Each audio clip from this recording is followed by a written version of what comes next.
എൻ്റെ നിത്യ സ്നേഹിതന്മാർ ദൈവദൂത സംഘമത്രേ.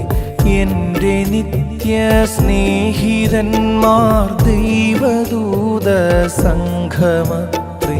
ഇപ്പോൾ അവർ ദൈവമുമ്പിൽ സേവയാം എന്നെ കാവൽ ചെയ്തു ശുശ്രൂഷിപ്പാൻ വന്നിടും.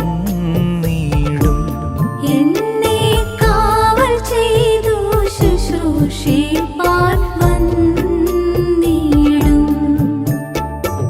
എന്റെ ദൈവം മഹത്വത്തിൽ ആർദ്രവാനായി ജീവിക്കുമ്പോൾ, എന്റെ ദൈവം മഹത്വത്തിൽ ആർദ്രവാനായി ജീവിക്കുമ്പോൾ, സാധു ഞാനീ ക്ഷോണിതൻ